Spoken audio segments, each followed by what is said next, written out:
realize 500,000 kids? I'm sorry for shouting, but it just disgusts me what these people in government do. And they do it through central banking and through the control of the money supply, and Bitcoin takes that away from them. This is the sound of freedom coming out your speakers. How they playing hide and seek or finders keepers. Let me define my thesis. While they treasonous deep in the malfeasance, a grand deception, 1,000 reasons. Keeping the truth out of our reach, the powers that be. No morale for peace, just war when there's mouths to feed. Covering mouths when they're trying to breathe. A silence that speaks volumes, now the blind can see. See, they lie and deceive. Divide and conquer minds when they try to perceive what's behind the curtains that eyes can't see. Incentivized greed, desensitized breeds, gentrified streets, keeping money centralized leads to total control. To keep a hold of your soul, so you don't own but you owe. On the verge of wholeness and thrown in a hole. They really think it's all a game, I can only console. And say the rain is over, there's nowhere to go. So eyes wide open, now and always. I'm breaking out of your chains. Freedom is an optional. Believe the impossible. Wanna take our heroes, bury my faith. Standing inside our faith. Believe the impossible. Freedom is an optional. Freedom is an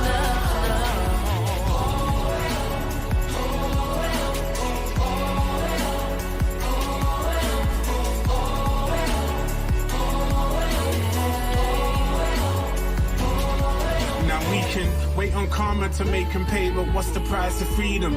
It seems the darkest of days brings a light in the evening, meaning the steepest of gradients and peaks and failures that we embrace can lead to the rhyme. There will be no real non-controlled currency in the world.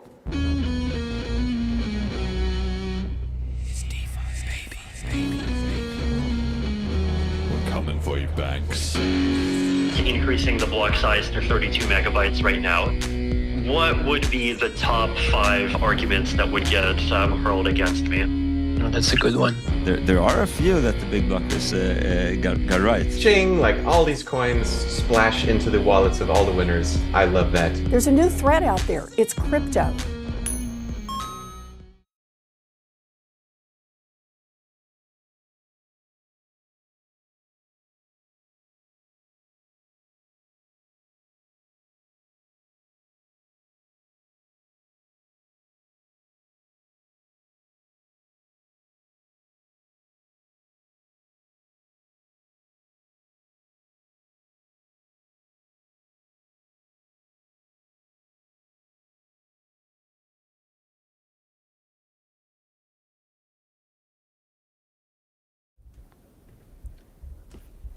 Hello and welcome back to the Bitcoin Cash podcast, following Bitcoin Cash on its rise to global reserve currency. This is episode number 130, Big Ints, featuring Jason Dreyzehner. Today is Thursday, the 26th of September, 2024. Super quick shout out to our fundme.cash campaign. Still need a few BCH there. And after this episode, I think maybe I'll just finish it if people don't want to donate, but whatever. Go over there and donate, fundme.cash. Quick price check, USD $344.60 for 100 megasats, slightly up. One BTC sat buys 182 BCH, 184 BCH sats, and one ETH is 740 something megasats. I changed this, but I don't know what happened. All right, special reminder, it's a Jason Dreyzehner episode, so if you're feeling confused or not following what's going on, relax. That's a good thing. That's what it feels like to learn, so just let it wash over you and it'll come to you. Okay, our guest, Jason Dreyzehner, LibOrs, Chain Graph, BitAuth IDE, Cash Tokens, VM Limits, and the BigInt CHIP author, the man of 1,000 different talents. How you been doing recently since we last caught up with you? Been busy, right? Doing great, yeah. I've been busy. Thanks for the intro. That's a good intro.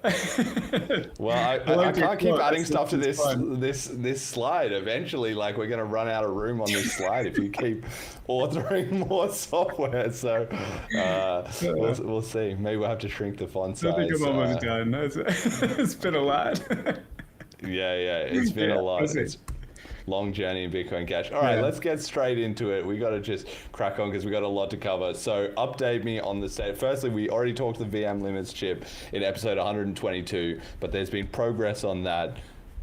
Hit me with it. What's happened? Yeah, just continued testing. Not too much. There have been a couple great technical feedback items, a couple corrections.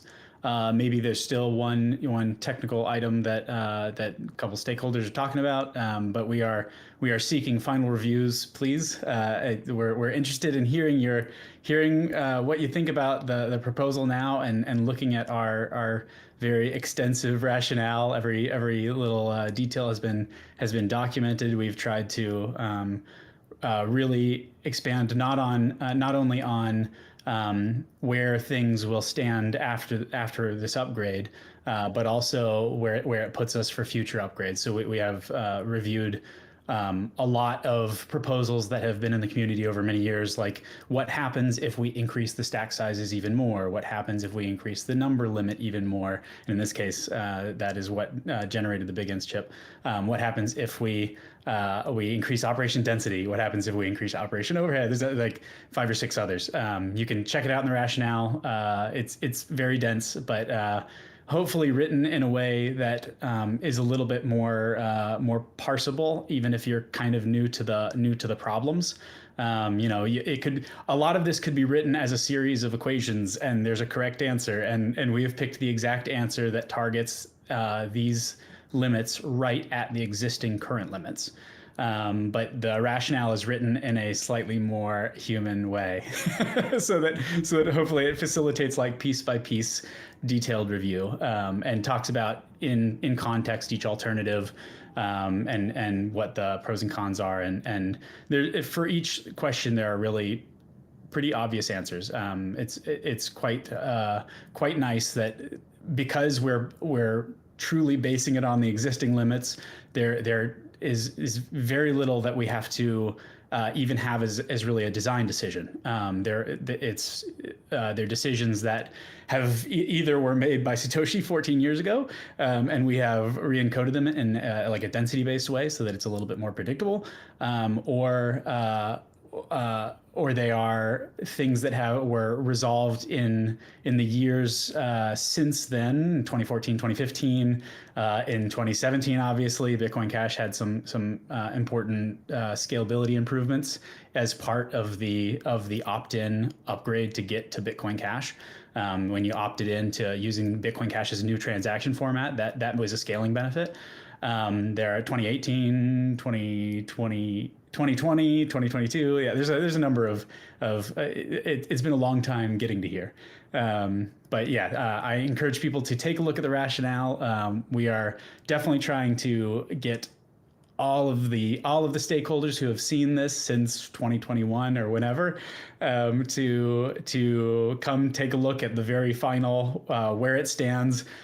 We have BCHN has a I wouldn't say production ready, because production ready means more things to more people, but it is battle tested and quite well reviewed now.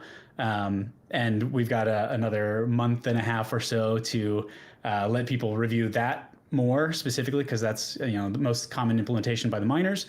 Then also liboth, the library that I wrote, that is very, very different, totally different approach to how it does the VM implementation, that is really geared towards developer tooling. So it has very different performance requirements. It treats the protocol very differently. So it's actually between the two of those, we have a very good cross section of all of the possible ways that the protocol could be pulled, sort of, where if we were just looking at a C++ implementation, it would be easy for us to miss things like, hey, what happens if a particular implementation has to have a naive data structure for this one thing? And liboth is a good example of that, because it has super naive data structures for like everything, and it collects lots of stuff and has all sorts of debugging stuff, and it puts it all in BitAuth IDE and the editors and stuff. So it's a very good kind of test case of like, okay, we tried, we know that we're testing the performance really well over here. Now, like, how does it apply to if somebody does something like quite different with the protocol? because the protocol is fundamentally eternal. Like if we make a change to the protocol, it needs to be good, even if in the future miners are not primarily using BCHN, right? So we don't want the protocol to be heavily dependent on a particular implementation. So that work was very much accelerated in February of this year when BCHN committed a full-time developer to the limits chip, and then has continued throughout the year. A lot more testing really since July, when things really sort of got more nailed down. A lot of people creating entirely new test suites. Some impressive work there. And a couple of the other implementations, even the ones that have not had production releases in a little while, are starting to work on patches, which is exciting. So one of them actually is in the chip now. BCHD has started on a pull request.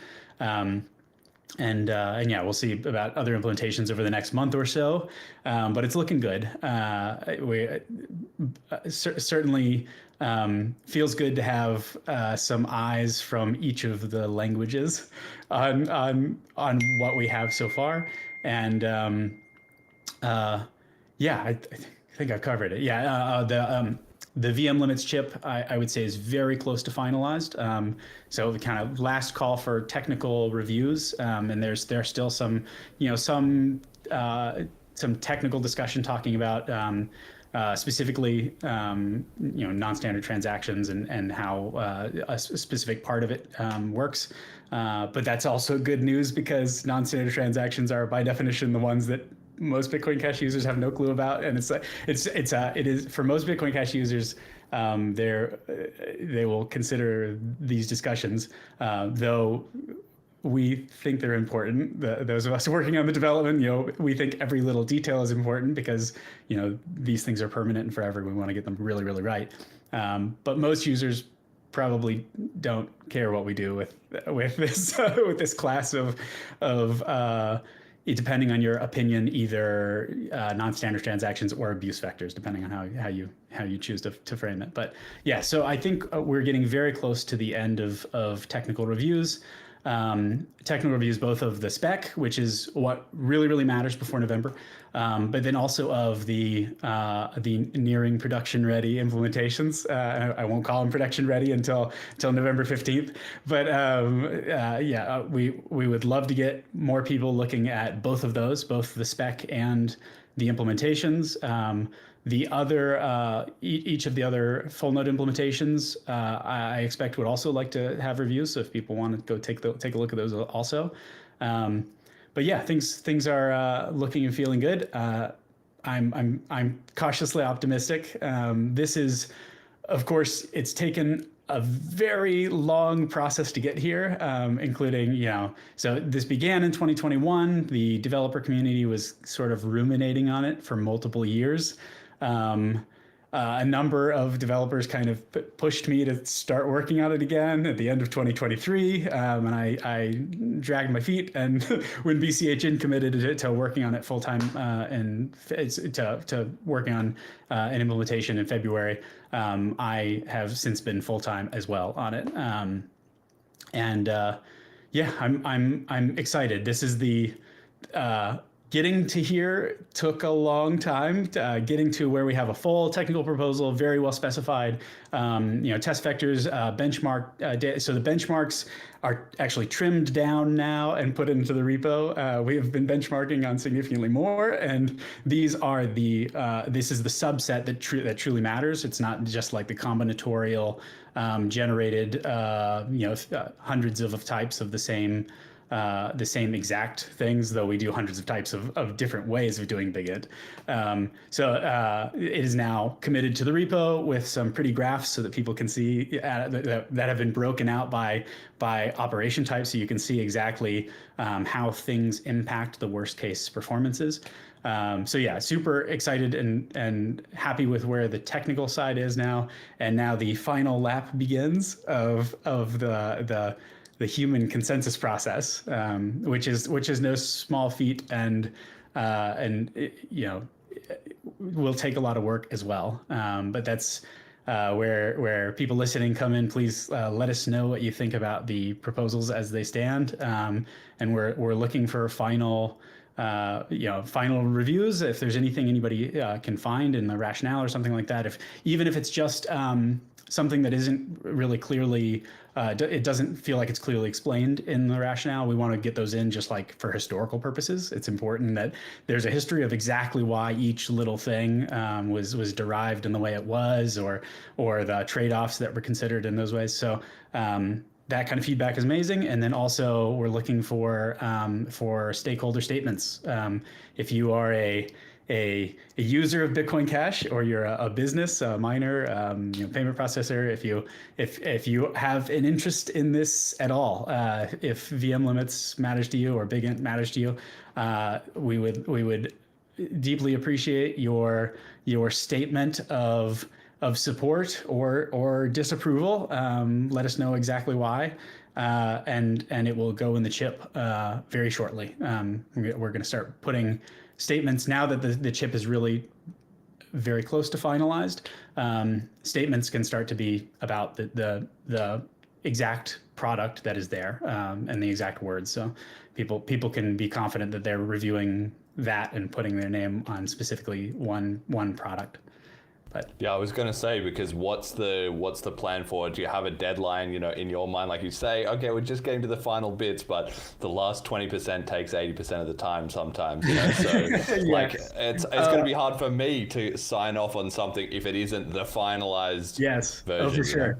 Well, so the chip process, depending on what the milestones you follow, one of the specifications that had a good set of milestones indicates that we should lock it in by October 1st, and that's why all this stuff is happening this week. We're just making sure we are ready to finalize here in a matter of days. So yes. I am treading lightly on saying that it's final, because there is one technical discussion happening still right now. But I'm confident that we have done the technical background work to make that a discussion not about what our options are, but what our values are, what stakeholders actually want to see in there. And again, it's on a part of the proposal that most people don't consider to be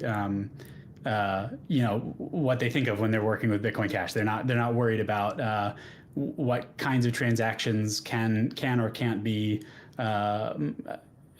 created and mined in a block if you rent a bunch of mining power and write some special software to do your own special thing and send a specially crafted transaction to try to get within some different limit set. So there's a technical discussion happening there, and that's why I want to tread lightly about saying it's final, but because I want to make sure that we've heard all of the stakeholders there. But I think implementations are well along, and regardless of what the solution is on that technical question, it is a choice of a number in a defined spot. We know exactly where it is, and it's going to be there's kind of you can only do so much research on the different options, and then you kind of have to make a decision. And the chip right now tries to take a very as hands-off conservative approach as possible. Like, if possible, we try not to touch something. And that's explained in the rationale, so you can see exactly the places where there's probably 5 or 6 places in the rationale where the last sentence is, and this chip considers this to be out of scope. So there's a lot of that.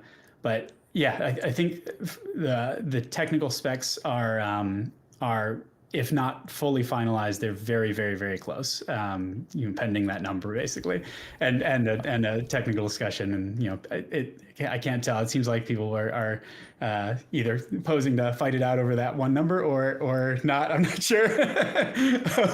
I'll go for a walk in the woods and come back and see what people think. And but yeah.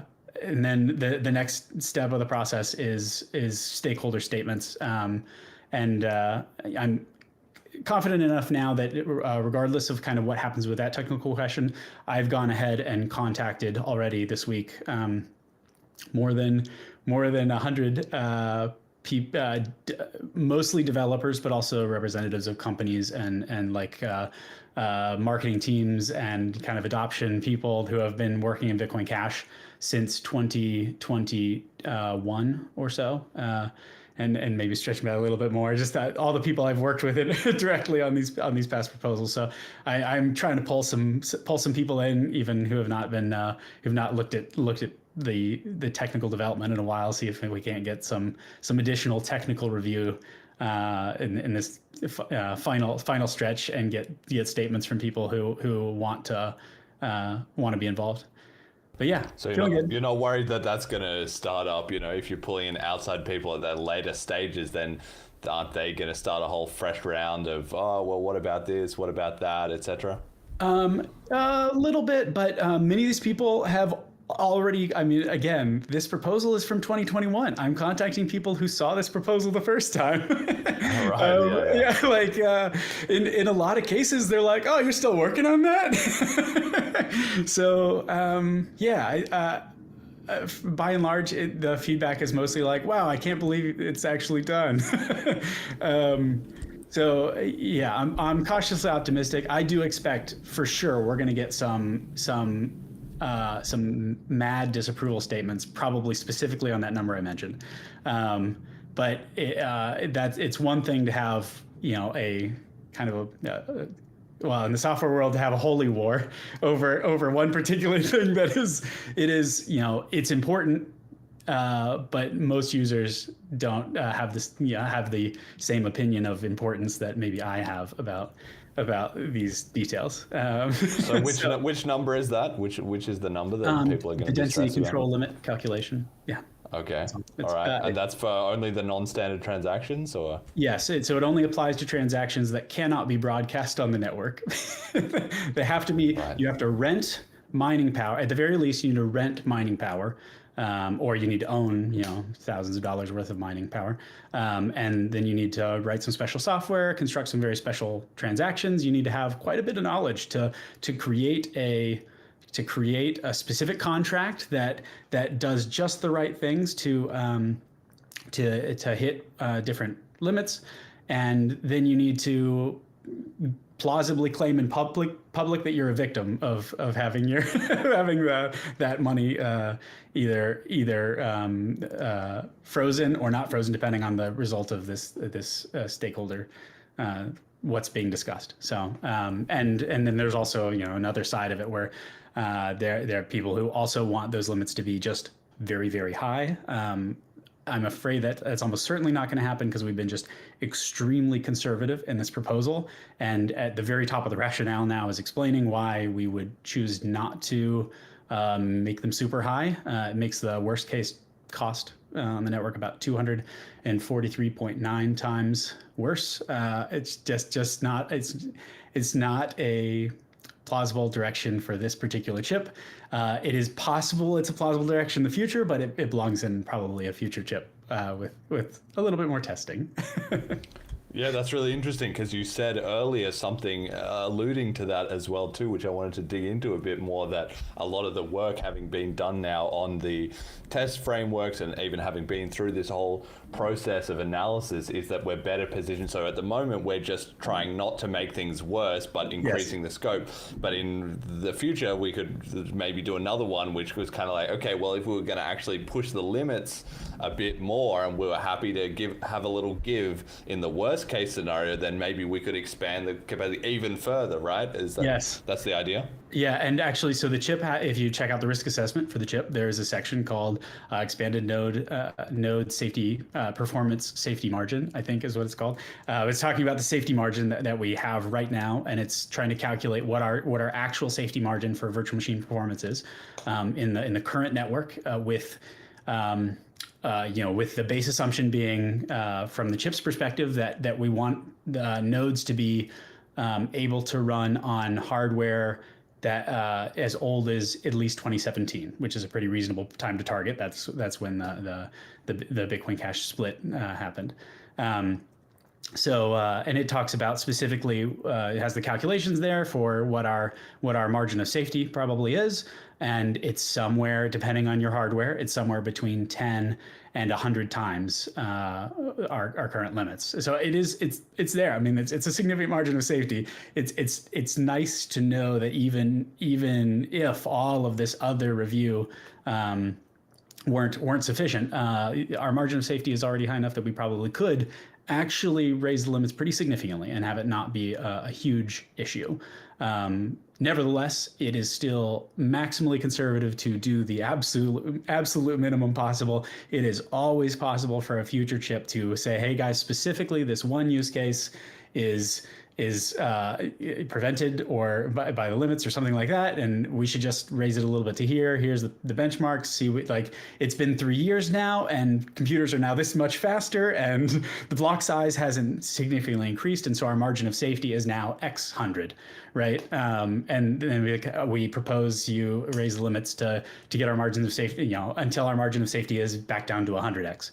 And let me also say specifically, when I say margin of safety, it means that on a consumer device, on a consumer desktop or something, if you run a Bitcoin Cash fully validating node, the worst case performance of the virtual machine itself should take somewhere between 1% and 10% of CPU utilization. That's what we mean by 10 to 100x performance safety margin. If we had a safety margin of 1, if there was no safety margin, then it would be up to 100% utilization. That would be bad. That would be very bad. We don't want that to happen. We want to be way below, so that it's just it needs to be so far below that there's not even an incentive to mess with it. And that's where we're at right now. Right now, and has always been that way since Satoshi added these limits and in July of 2010.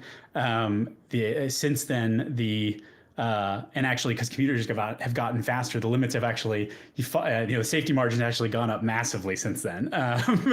We should note, but just given where we are just right now, we can be pretty confident that consumer hardware can handle the worst case trash you can pack in, either into non-standard or standard transactions. And so, yeah, we will resolve that number and finalize the chip. And I hope to hear statements from anybody listening. Please let me know. I'm around, and there's an AMA also on Reddit right now. So. Yes, is that your phone making that ding sound periodically? I don't know if you can turn that off. It's happened a couple times. But so when you say that the limits could potentially, limits were potentially being raised again, sort of in the future, once we have more data, that makes sense to me, but it does immediately make me think, oh, okay, are we in the future, potentially like an ABLA scenario, right? Where if hardware is always getting better, we don't want to be doing every 3 years, every 2 years, doing a fork to upgrade the VM limits. If we could somehow automate it, right? I had never considered this before, but just what you were saying now brings that to my mind. Is that kind of where this is going? Thank you. Thank you for the question, because I get to talk about the density stuff. No, the limits are based on essentially where in practice, what our limits right now are based on is a ton of different, first statically defined limits and how the virtual machine can be used. And then in practice, to figure out what the worst case performance of our network is in various modes, you have to specifically, exhaustively review every possible contract construction, find the most abusive way to use it, and then pack it in the maximum density into both a standard and a non-standard transaction.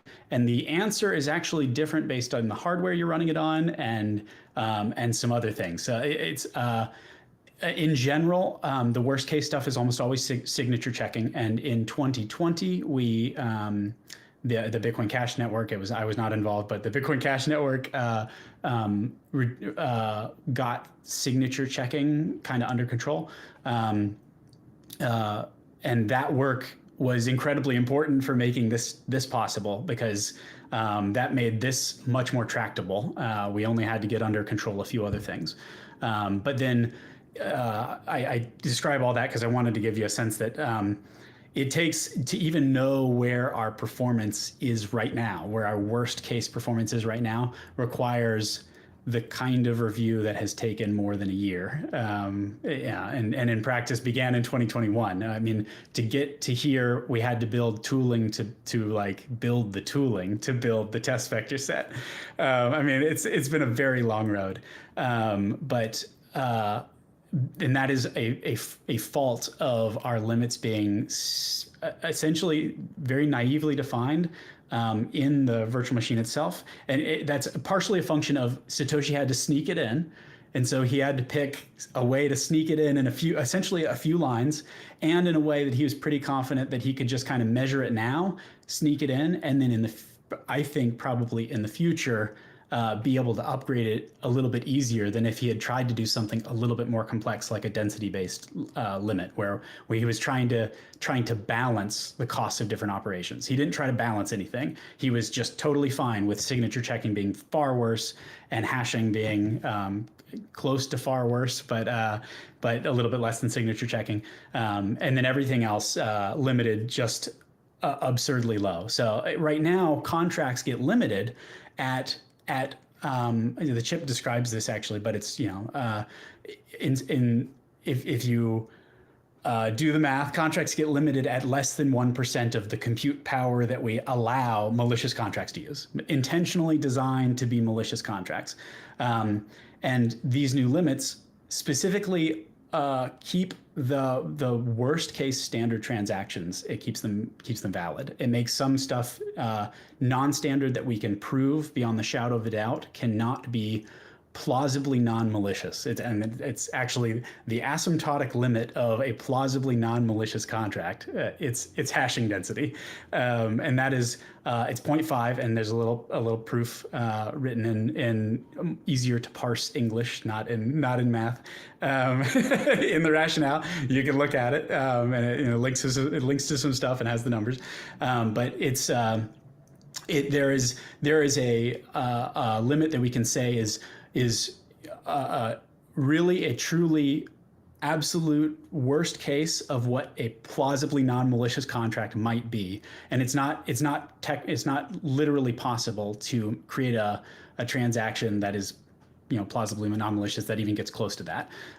But in the hypothetical that transactions were perfectly efficient and it didn't have outputs and it didn't have overhead, then the asymptotic limit of that number is the hashing limit. So we've done stuff like that where we tried to definitively prove that all cases beyond here are within the current limit system, not even plausibly non-malicious, and we make those non-standard because then they actually hurt the worst case performance, and then the rest of the operations, which under Satoshi's statically defined system are limited at 201 opcodes, no matter if if you swap back and forth 201 times, you can do that an order of magnitude or two. Times, yeah, I'm sorry. Oh, yeah.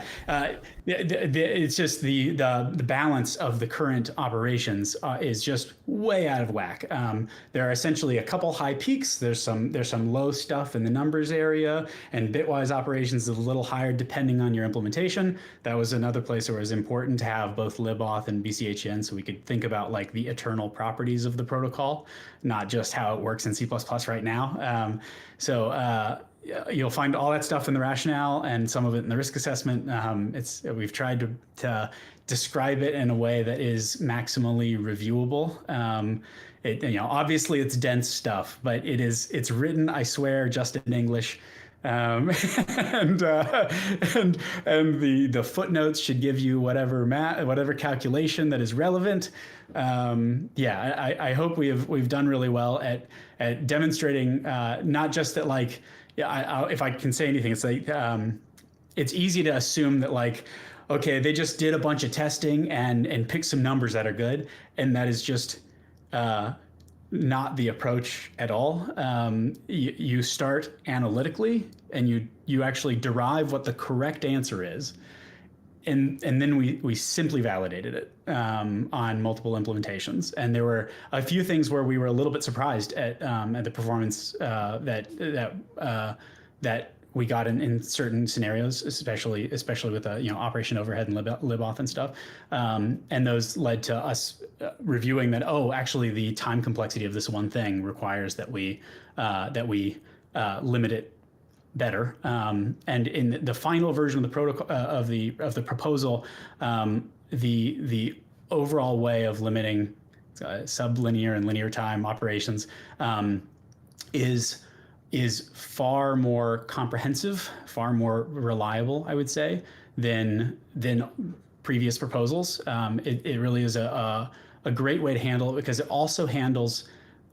It gives us some defense in depth, a couple extra lines of defense if a particular implementation accidentally has a bug in the performance of one opcode.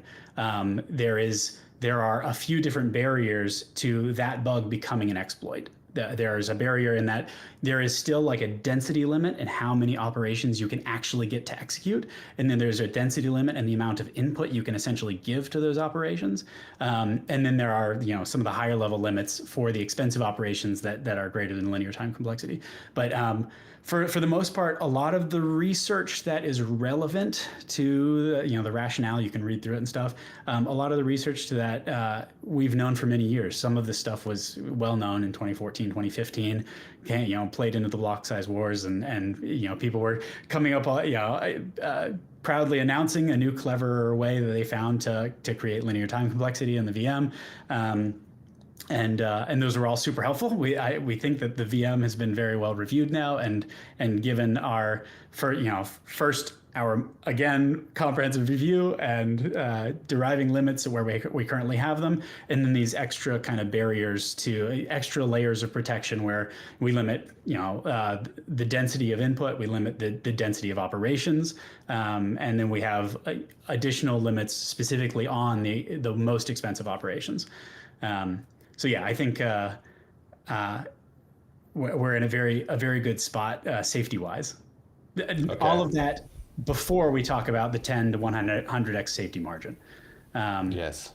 And now I'm sorry, I remember we were talking about yes. how much contract authors actually get. So contract authors right now are limited at 201 opcodes, and for an author, it's for contract author, it is pretty easy to accidentally hit that unless you are essentially like byte by byte really optimizing stuff. You're doing stack juggling really well, and you're using maybe an automatic stack juggling optimizer, and you still, if you do a sufficiently complex contract, you have to break it up into different inputs, and now you're dealing with what we would call a multi-input state machine, and those are significantly more difficult to verify than a script. And so in practice, it is a big limit to contract development. That there are definitely teams that give up on certain product ideas because they're not reasonable to implement in the system. And so I want to say for the limits here, they are density based. They are based on essentially how much space you end up taking in the block. And that means that in a sense, they are linked to OBLA. We want to avoid increasing the scope in any way. And one good way to do that is leave the existing expectations in place, where the existing expectation is there is a worst case for a block and we are not going to exceed it. And we can prove it'll never exceed it. And as the blocks get bigger, there is some chance. I would never say that we wouldn't want to raise the limits, but I will say that like the limits are very, very high. Every time you push add a single byte to your transaction input, you get around 100 times the average additional density that you got in our current system. It's 243 times, depending on if you're looking at the most malicious case or if you're looking at like a more typical case. But yeah, so contract authors in general, like the minute as you're typing, when you get to your third opcode, you have more computation ability sort of than you previously had. Well, for 10, it's definitely closer to 1,000. So 3, I don't want to give specific numbers until I don't want to be imprecise in the call. So look at the rationale if you want to know. But I'll say that normal contract authors, with the exception of some BigInt stuff, normal contract authors should almost never see the limits ever. It's just, if you're just like pushing some data and checking some signatures and moving some things around, you will simply not know that there are limits outside of our transaction limits, which are, themselves, they are limited by transaction fees. So, and we have avoided touching any of that as well. So in general, the kinds of contracts that people are using right now, absolutely nobody is going to be able to hit the limits unless they're intentionally trying. And there's only like 2 or 3 opcodes you have to use in order to get there. Because if you push enough data to try to hit the limits and then dupe it on the stack enough, you duplicate it on the stack enough, in the process of pushing it, you will have given yourself more limits than you'll be able to use by the end of the contract. So like it truly is absurd. It is difficult and requires a specific attempt to get to the limits right now. And it's still a little bit under where our current limits are for the most of for the rest of operations. So yeah, I will now clarify also. I do expect some people will hit the limits ultimately when they're doing things that were not possible at all before with larger numbers. And I should note that it's interesting and fantastic that Satoshi designed the numbers in our virtual machine to be specifically optimized for big integer manipulation. He chose specifically to use a big integer representation in order to minimize the sort of the in and out cost of doing big integer math. And so in practice, our virtual machine is extremely efficient to do big integer math. We could not ask for it to be better. Even if we had even if we added specific opcodes to do more complex sets of math into the VM, they would not be that much faster than just using mul and div and add and stuff that are already in there, just because of that choice that Satoshi made. So we're in a fantastic spot there. Our contracts can actually have very close to what we would call bare metal performance, versus like if instead of having people write contracts that use math, math opcodes, if instead those people, had proposed chips and made them all their own special opcode, and they had the most, the fastest, best implementation in the C++ implementation, it would not be that much faster than writing it as a contract. So that's very cool. And it's a unique feature of exactly how Satoshi designed it. And it's one thing that a lot of contract devs and people have been getting so excited about this year and leading up to this.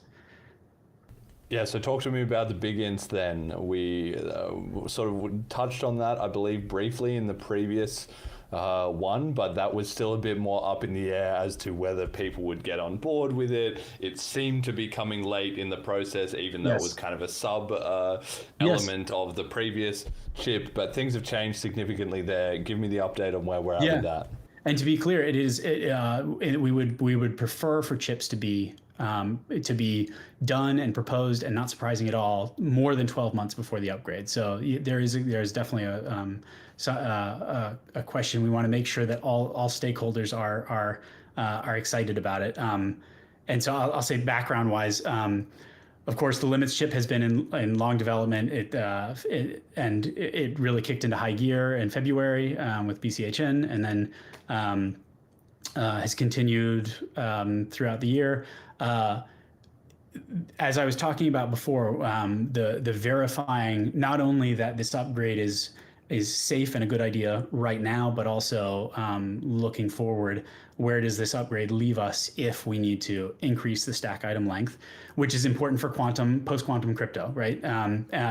Well, not right, but I don't mean to assume that people would know that. But increasing the stack item length is probably important for post-quantum crypto. The increasing contract lengths, increasing VM number lengths, increasing density, decreasing density. There's a few other things. One of the things that was a subset of the things that we needed to verify for future compatibility, to make sure that we weren't setting ourselves up for technical debt in the future, and that we were maximizing, keeping as many doors open if future chips identify that, like, hey, there are these use cases that we didn't fully realize about, and we need to have the limits just go crazy over here because it's super important. We've tried to really think through the scenarios, and you can find in the rationale. You can even search in the rationale future if you want to just see the however many it is, 20 some references, and the risk assessment also. But one of the things we needed to verify was, okay, so with these limits, where do we stand on the math question? Because it's been a long open question for a lot of contract developers that. In 2022, I published an example of a DEX written directly for Bitcoin Cash tokens called JetX, Joint Execution Decentralized Exchange. It's just a decentralized exchange that has a little bit of a different execution method to minimize the miner extractable value and try to essentially minimize the tax that's extracted from the validation on other networks when miners can, like, reorder people's transactions, and so they stick their own purchase right before your sell and then put their own sell back to you or whatever. I wanted to give an example of it. I'll note that example is almost complete. It has the market maker covenant has a description of its behavior, but it has this section where it's like, and here you do emulated precision math. and there are a lot of contracts that are like that in various products that people are working on for Bitcoin Cash, that where people have really been slowed down or stopped fully by how difficult it is to get higher precision calculations. Even though from the perspective of the network, a higher precision calculation is almost an irrelevant cost. Like we're allowing malicious contracts to use actually hundreds of times more computing power than it would cost to let honest users use higher precision emulation, high precision math. So that limit has been something that's been a problem for kind of a problem for contract developers for a long time. In 2022, we raised it from 4 to 8. But it was there was a lot of uncertainty, and I will say I was simply wrong in 2021 and 2022 about BigInt.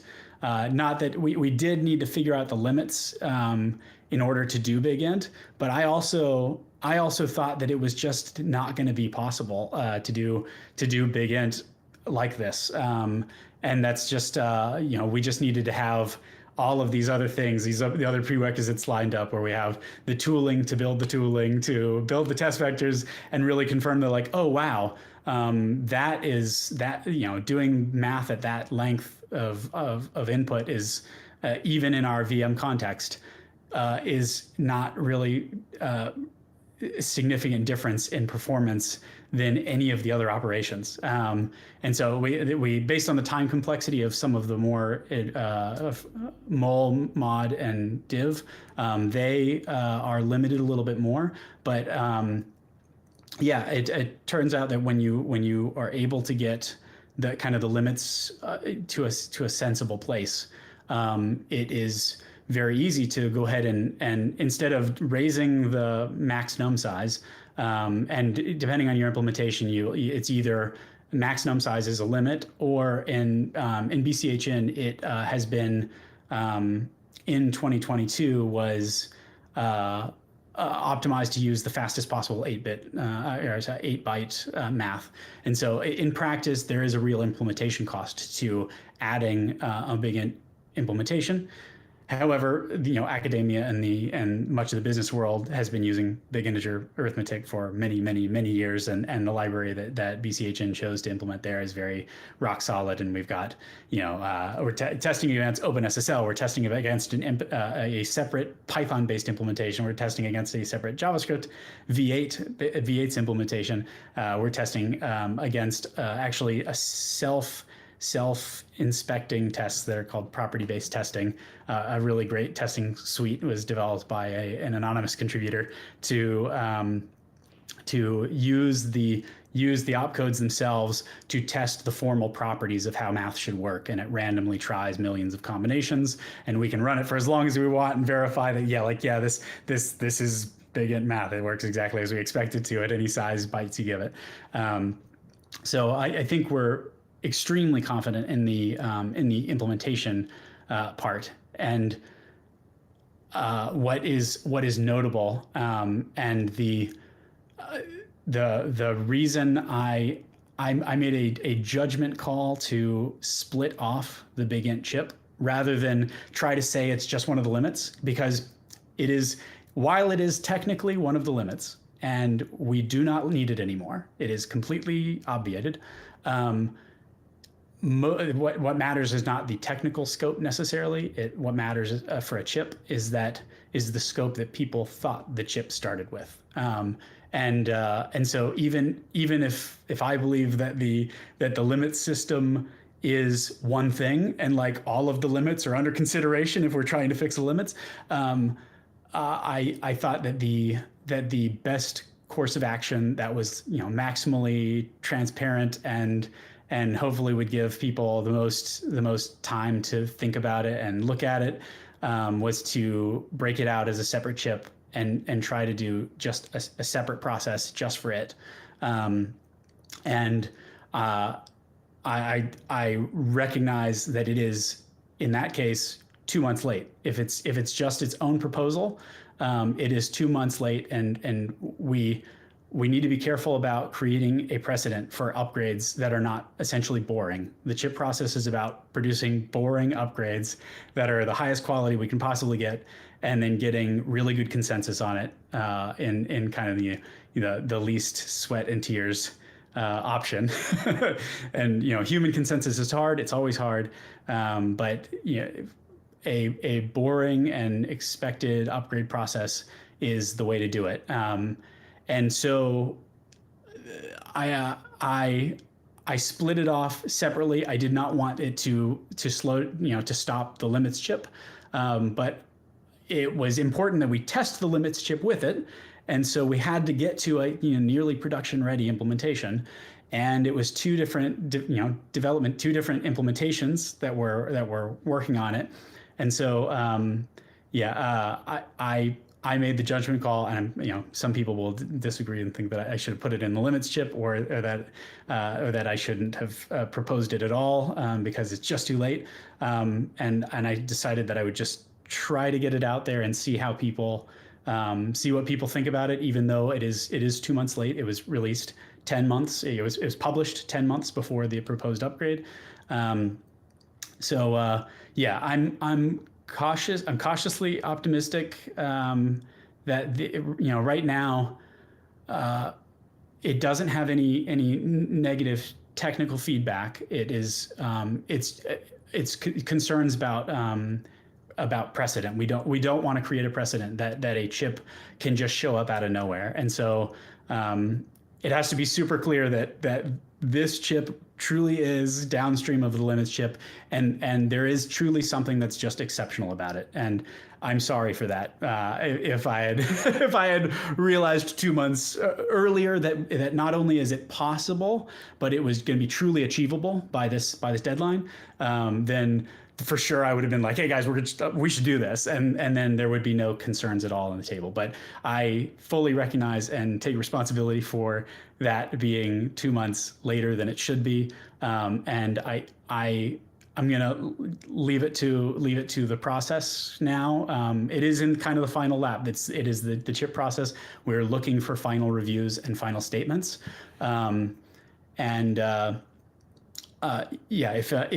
if if the consensus isn't clearly there, I will be the first to remove my own support.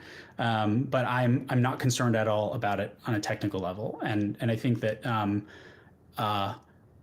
it would be amazing for Bitcoin Cash to get it in 2025 rather than waiting 22 months from the proposal, right? So it is a kind of a hard choice. It's just a hard choice. Do we do it 10 months later, or do we say that no matter what, it stops at 12 months? And good, well-meaning people can fall on either side. And so I'm going to be real ginger with it this month. I want to see what other stakeholders say, and for the most part, so far most of the stakeholders that are really deeply involved are either people who saw it right away and they've been part of testing it, or they're contract devs who are just like, get this to us yesterday. So I mean. I want to be super clear that and I probably will try to make it even clearer in the chip that I recognize this is an exception, and that it should not be a norm, but that I'm simply asking the community to make an exception this time because it is downstream of the limits work. And to be clear, to be super clear, the BigInt chip is quite literally one sentence. It is to remove and max num size. And in BCHN, that requires adding a big num implementation. In libauth, it requires nothing because libauth had to use big nums under the surface anyways. JavaScript implementation need a big number implementation just to do our VM right now. And for other implementations, it's they either have built-in programming language primitives or libraries. Almost all of them have built-in primitives these days. But C++ is both the hardest one and the concern because it is our mining ecosystem. It's not to be taken lightly. But I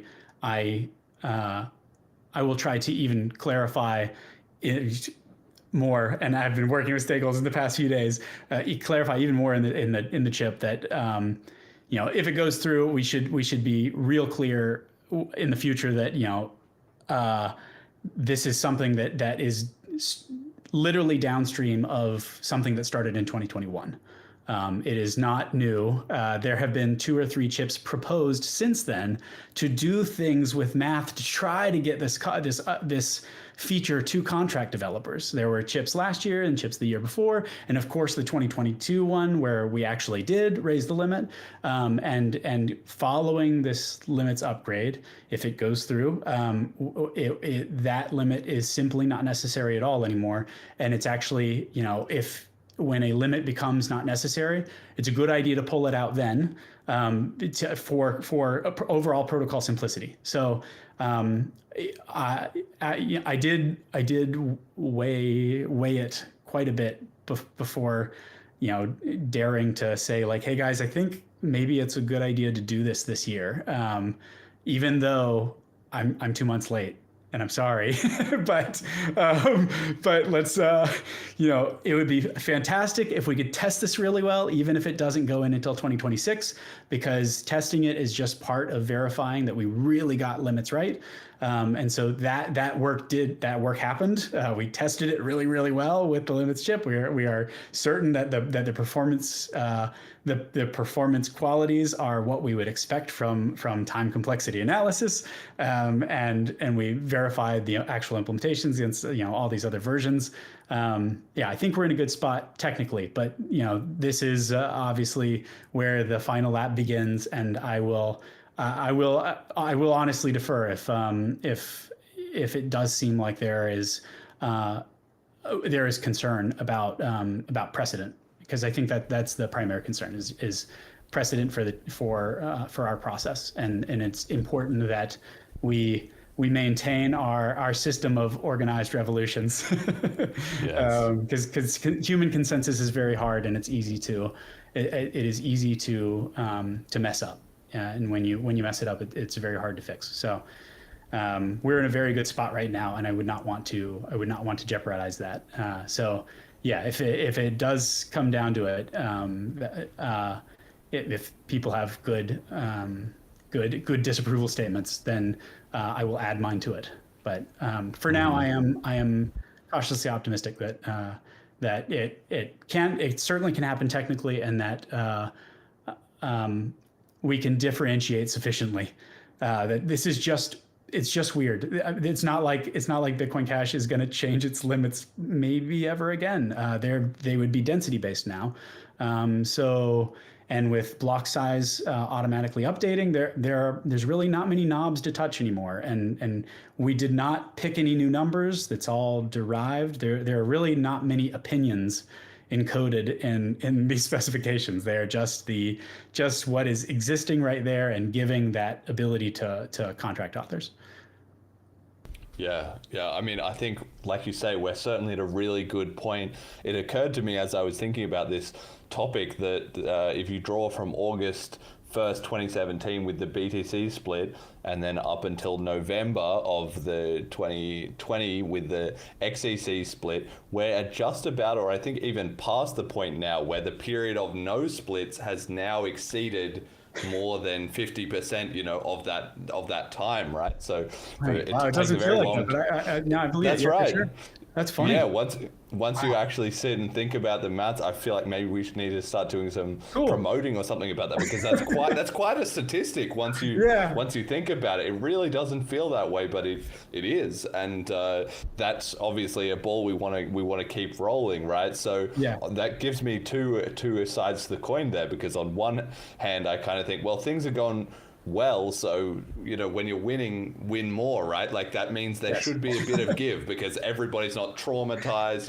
If a split had happened yesterday, there would be a lot more like, well, let's not fuck around with this, we just want to establish things. But on the other hand, you also don't want to sink a floating ship, right? So I think for sure.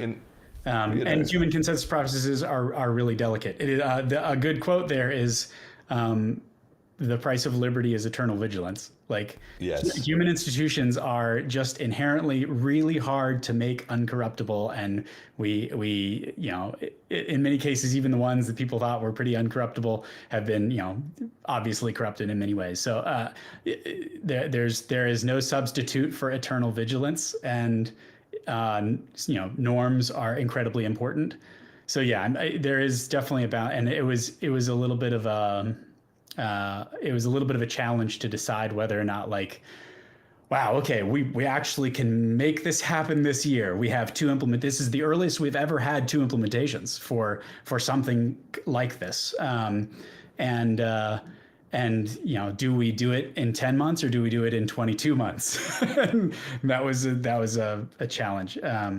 So yeah, I'm cautiously optimistic. I do not want to hurt our consensus norms, though. So if it comes to that, then we've done the testing we needed to do. So I'm very confident that the limits chip is where it needs to be as well. The other side of the coin, of course, is the opportunity cost of not doing the chip. Like you said, that extra 12 months. And I think to that end, people need to get a bit of a sense as to how important or how much payoff there could be of having those 12 months, which is of course compounding, right? If we get more devs into our ecosystem, let's say May next year, or even after November, with the potential to play around on ChipNet, and then that snowballs from there, versus having to wait another 12 months before we can announce this, and people are still being limited and messed around. So I'm wondering if you can speak a little bit to that, and B, also to, you mentioned quantum crypto, like what are the different elements that are the different apps, I guess, or ideas, or even some concrete examples, existing teams in the ecosystem that are going to benefit from this change? I wanted to say, and then your first point there, 100% agree. And it is just so important to recognize that, bear markets are for building. not very much work gets done during bull markets. And if there's a bull market next year, like who knows what we can make happen if there's just a huge influx to the space. So, it is not a trivial decision to, decide to whether or not to go through with a particular proposal. In this case, there are certainly compounding returns. There are contract devs that are actively blocked on the numbers issue, on just emulating precision enough to be able to calculate the price of a cash token if you have more than a few thousand BCH or something in a pool, and that is a real limit on different automated market maker designs. So it freezes out actual development. It means that those teams simply won't build that product, and worse so, another consideration before I got the courage to tell everybody, like, yo guys, I think we really actually can we can ship this cycle. That it is truly done. I know it's 2 months late, but if there's a consideration that if I say that, all the dev teams who are working on shipping a product right now that do emulated precision, and they were working, if they're working on it on a contract audit, like the cost is non-zero just to say that, because they're going to drop it. Like, they might drop it. So that really weighed on me a lot, and I wanted to make absolutely certain that I was sure before I possibly, bombed that work, because that's what happens. If they're like, hey, I'm working on this library and it's going to make, emulated precision work a lot easier, and it's going to, they see BigInt CHIP, done, sweet, I'm going to work on something else. so that was a real consideration. So I'm sorry, I take full responsibility for being 2 months late there. I hope to be forgiven. But there are considerations beyond just like, hey, I want to get this in public. I wanted to be 100% sure that we could have production ready in BCHN, in other implementations, in every active implementation, before telling too many of those contract developers that I was really thinking about it. So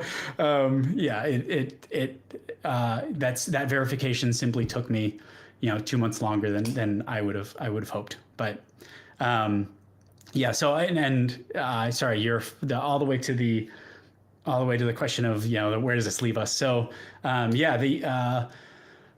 it's a long-standing issue to be able to do higher precision math, and first off, automated market makers.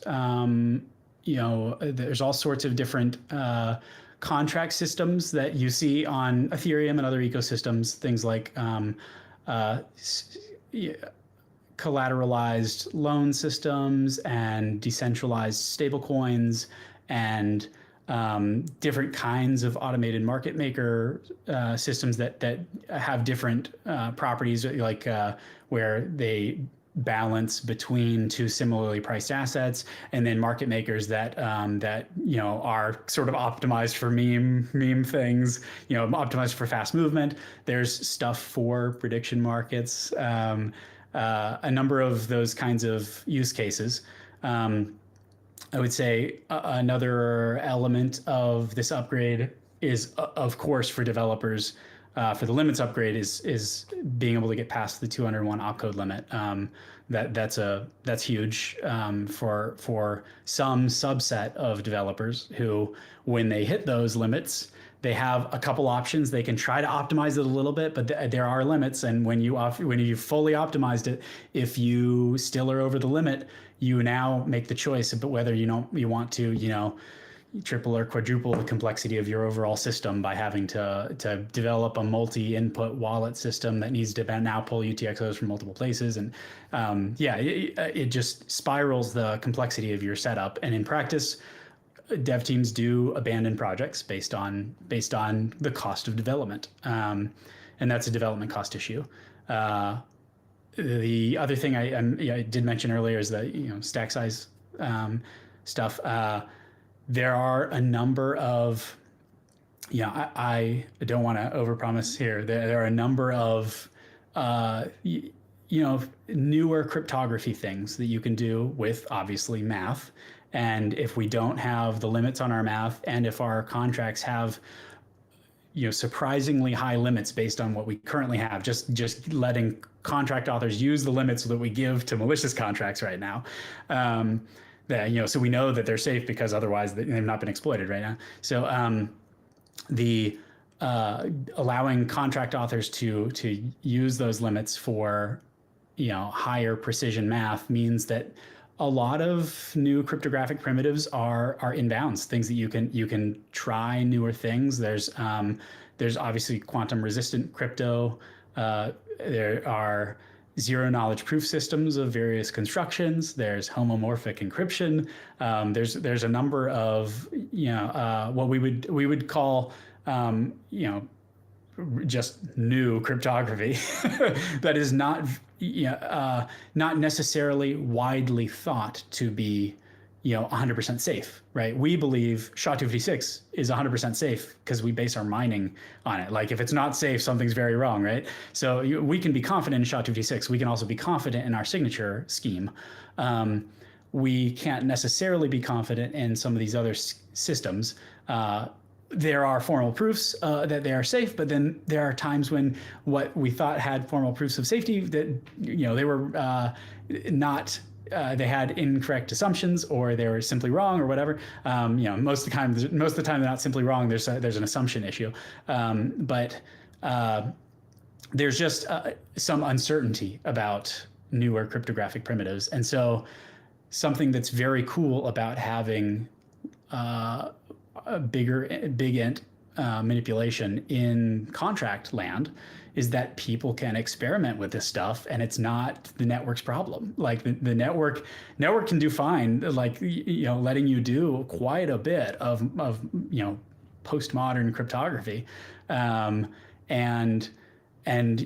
the only person who takes any risk when you do that is you, and only up to the amount of BCH that you send the contract. So yeah, I mean, there's just like it is.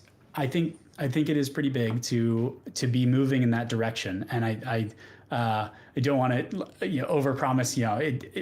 It's one thing to say have it be possible, and then another thing for university teams to choose Bitcoin Cash as the first place they try to do something. But I do think that there is a future in which that happens, because Bitcoin Cash again has very low transaction fees, layer one, censorship resistant, et cetera, et cetera. I mean, and it's a very, very popular ecosystem. It has a lot of wallets, a lot of companies. There's a lot that might attract new developers from a totally different place than are currently working on contracts on Bitcoin Cash. Yes. I mean, one thing I have been meditating on, and I said it before on the show, is that I hadn't considered, like you said, that bull markets on where stuff doesn't get built. So that's actually quite a compelling argument, I think, that if you just ship it in there, it's ready when the hype arrives. Like the hype arrives whether you're ready or not, and ideally you want to be ready because then you benefit so much more. But if you're not, I hadn't considered that as an argument, but I'm already somewhat predisposed to it because in my mind the chip process is about preventing splits, and we've already got to a point that everybody agrees that we want the big number stuff, and it's just a question of, firstly, is it that technically, something that's been missed, and maybe there hasn't been enough time to cook on that, and then secondly, worries about the credibility in the rest of the crypto scene. Now, for both of those, I feel like we're already on a good track somewhat, because if there is a technical issue, if there's a technical issue and everybody wanted the thing in the first place, it's easy to fix because everybody just goes, this is an issue,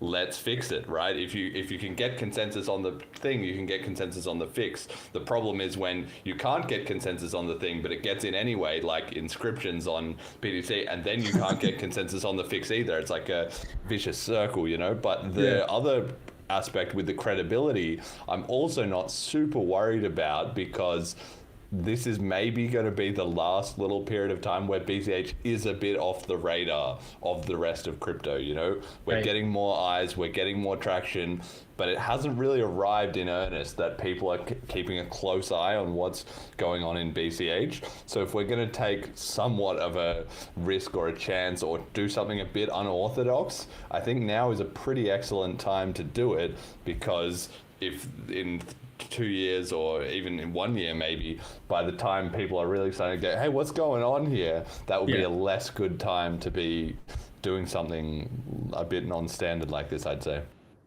Yeah, 100% agree.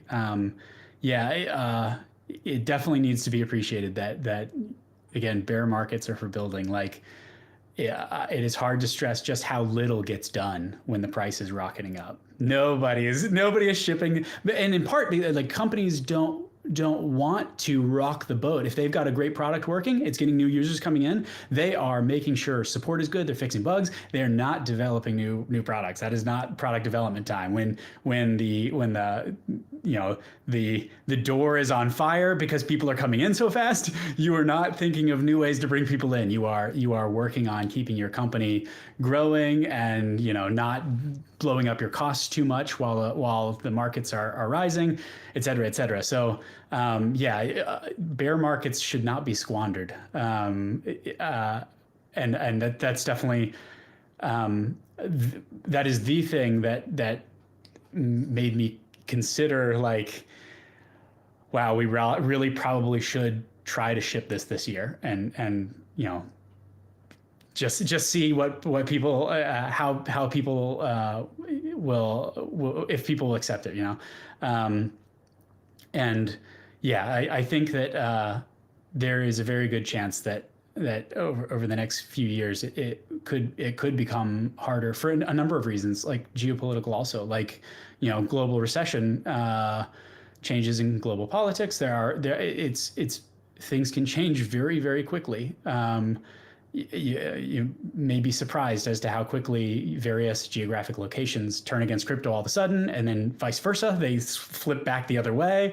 We hear constantly over the course of the history of Bitcoin, we've heard of various countries ban Bitcoin and unban Bitcoin and ban Bitcoin. So, like, do not waste the time you have. If you have something that you believe truly is ready, I'm not gonna. I don't want to push it. I don't want to push it too hard, obviously, because I do not want to stress like the community goodwill that is here right now. But I think it would be a big win, and I hope that people will review it with that in mind. Compounding returns are very important. It is hard for there's lots of quotes about how difficult it is for humans to comprehend compounding returns, but you know, the difference between 10 months and 22 months is big. It's enormous. And in crypto, like, crypto moves at like 5-10% at random days. Like, 22 months of change is a big change. It could be nowhere. We could be flat in 22 months or whatever, or the world could look entirely different. World geopolitics, the crypto world itself, Bitcoin Cash's space in the world. I don't take any of it lightly. It's definitely something to be soberly considered. Yes, absolutely. Well, it would give me a bit of a run through then. Is the plan just the same as we were talking about for VM limits? October 1st, it's all done. Start getting stakeholder stuff, assess kind of by the end of October, start of November, if everybody's kind of on board, and then by lock-in date, it's clear which way the coin has fallen. That's the game plan, right? Yeah, basically. I'd say that, for BigInt specifically, again, it is the specification, we will probably finalize the chip and includes, maybe some more cost and risk, and maybe do a formal risk assessment that is as extensive as the VM limits. But the technical specification remains the sentence. It is that one sentence.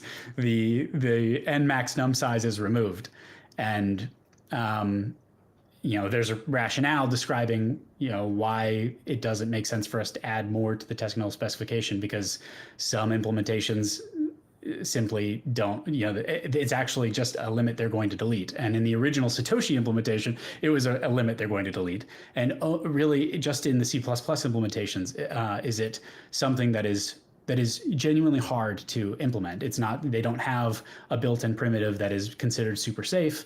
And so it takes a lot of work to get there. And so I wanted to describe that, is that, you said when it will finalize. In that respect, there is going to be some, maybe there'll be some more explanation, and when these AMAs are done and stuff, I'll try to get anything that was a question that we want to get in there, and we want to make sure it's in there and finalize it. But like the technical specification was final the very first day, and it was, with the sober understanding that the moment after it was changed from 258, right? It was going to be 258 for a while, and then it ended up being no limit. Yeah, some of the early stakeholders we were talking about, like, okay, if it seems super important that we try to get this year, like, will people feel more safe with just raising the limit?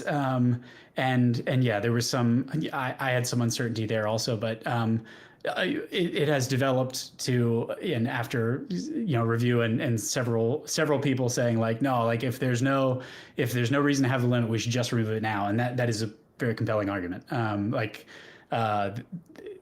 We don't want to just raise the limit, because then it's a problem later. So yes. You're right. I'm sorry that one line has changed. It changed from setting it to 258 to removing it. So I'm so sorry. Yeah. And I guess that happened like a month later or so, or something. But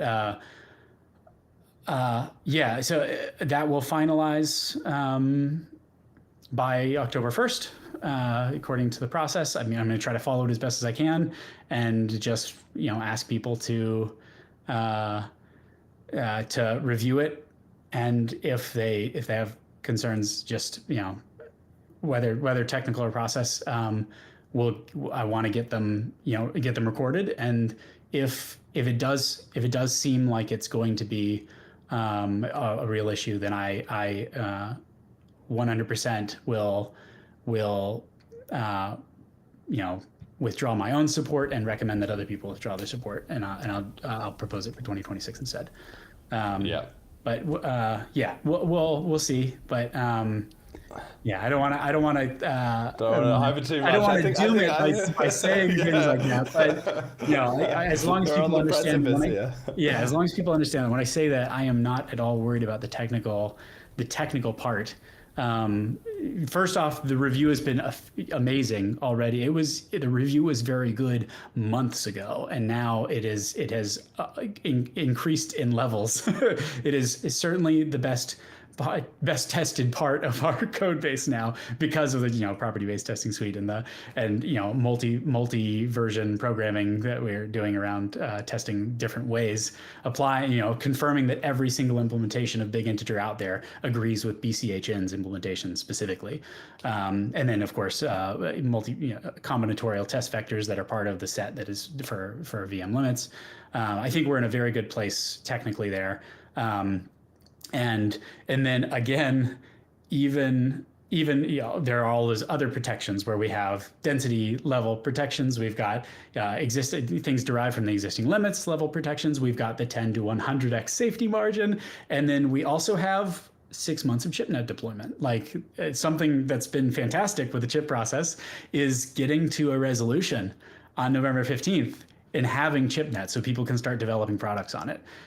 So like, also don't discount how good that is for helping the rest of the ecosystem get ready for an upgrade. So even if we think, even if we're totally sure that BCHN is ready, and that the other node implementations that are in consensus at that time are ready, whatever their latest software versions are.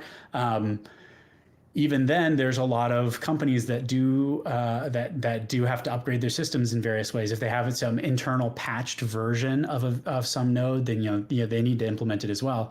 And ChipNet gives us 6 months to make that happen. It's something that we never got something like that before on Bitcoin, not until I guess 2022 or whenever, 2023.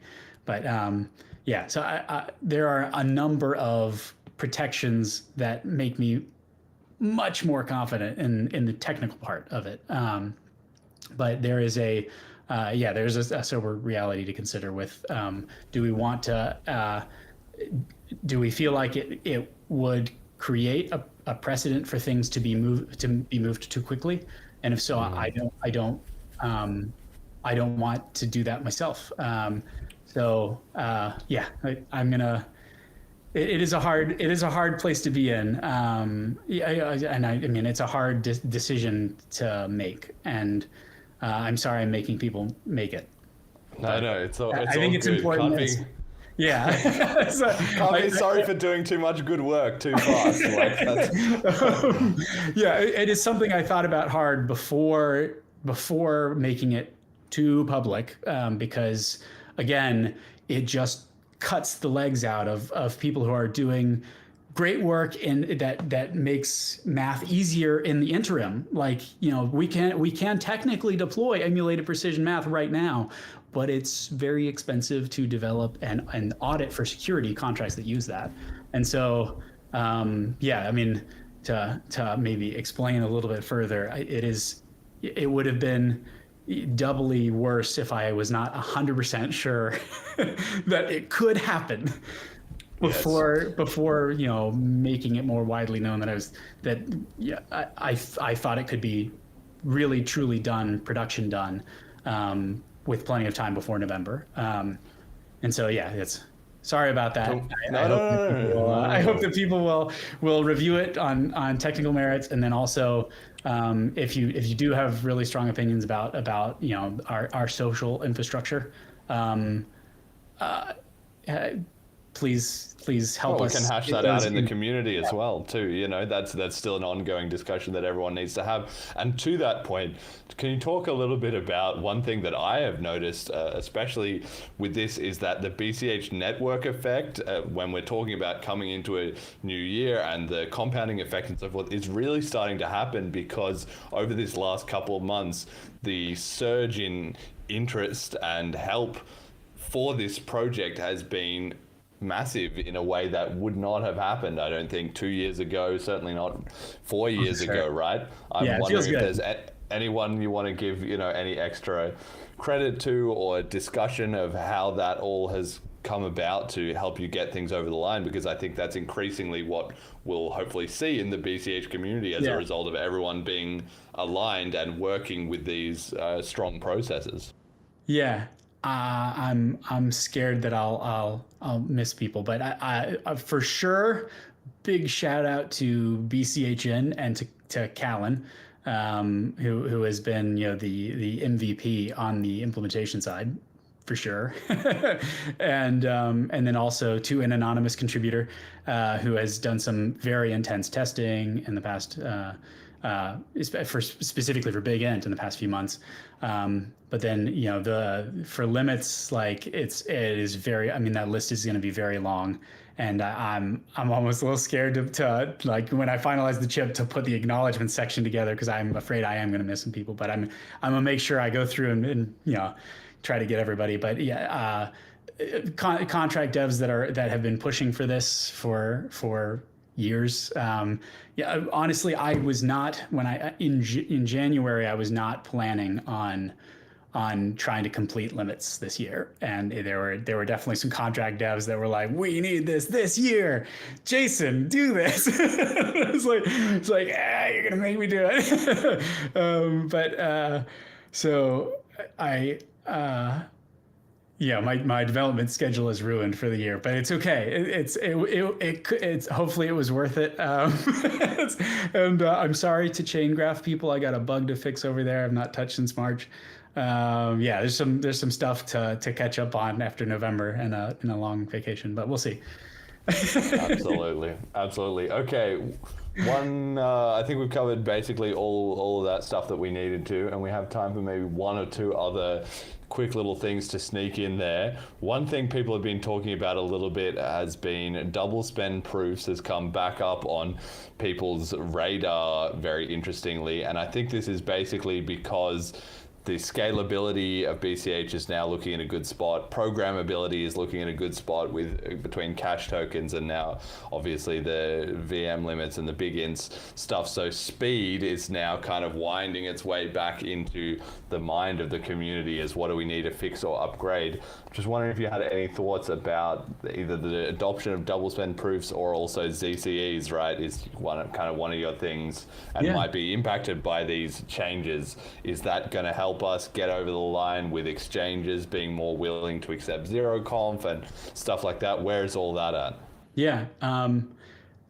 I'll say I'm extremely excited about ZCs. It's zero confirmation escrows.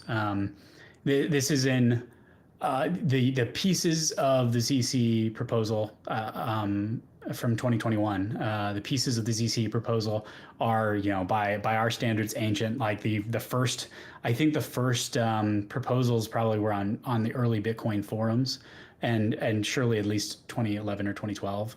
Then there were some formal papers in 2015. Then some people from Bitcoin Unlimited were working on it in 2019 or so.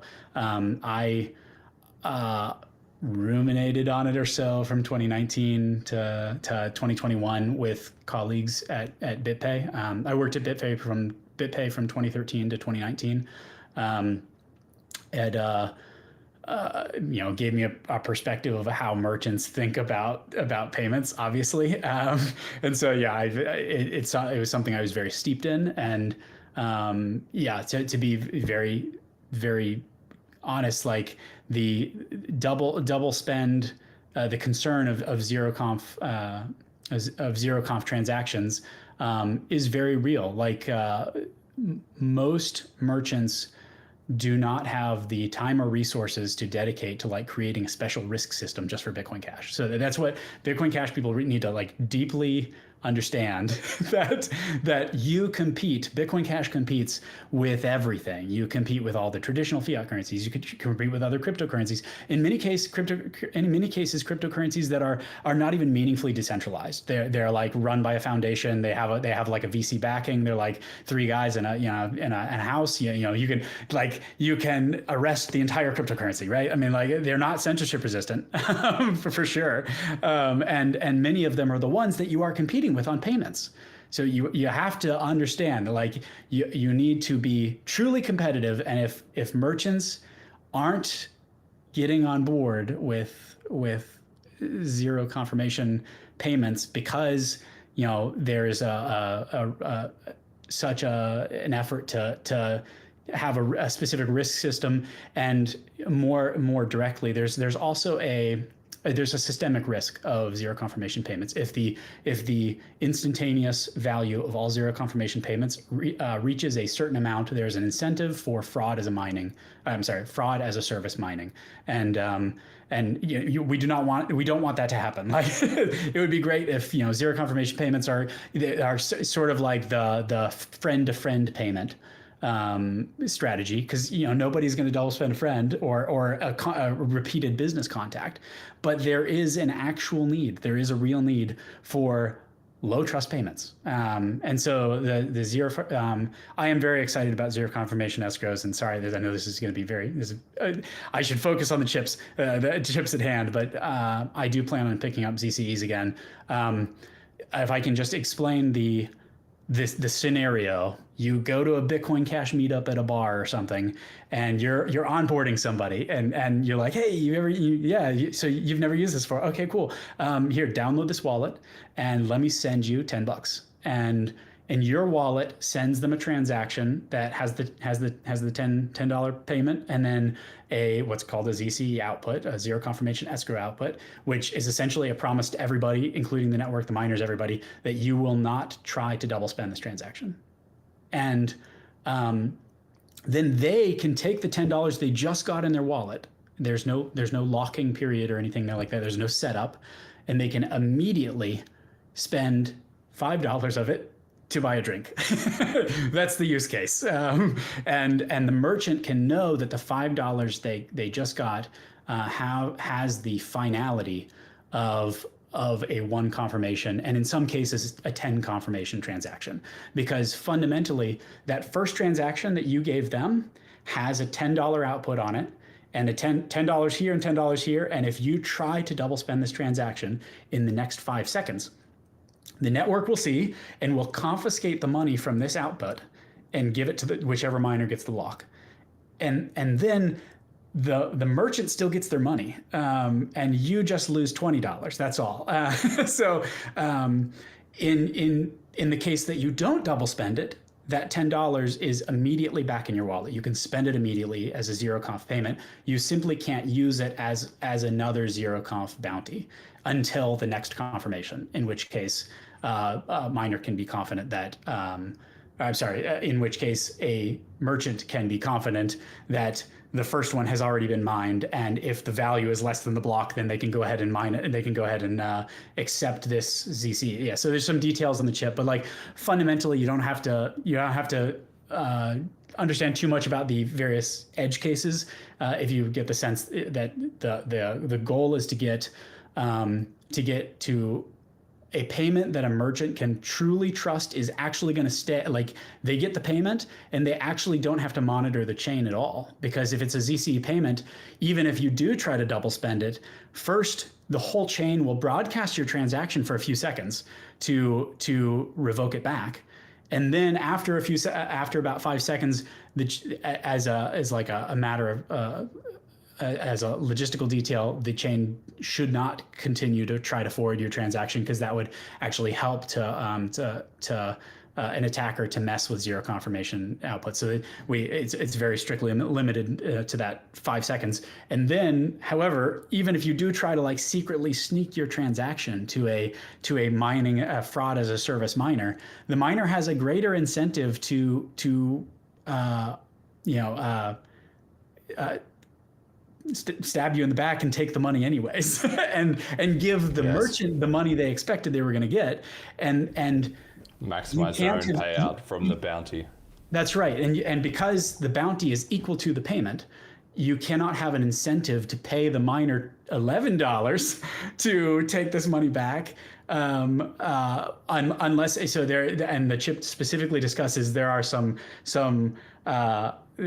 the actual risk model for merchants, and it's just significantly better than something that is essentially sort of random chance-based risk with a systemic risk total amount.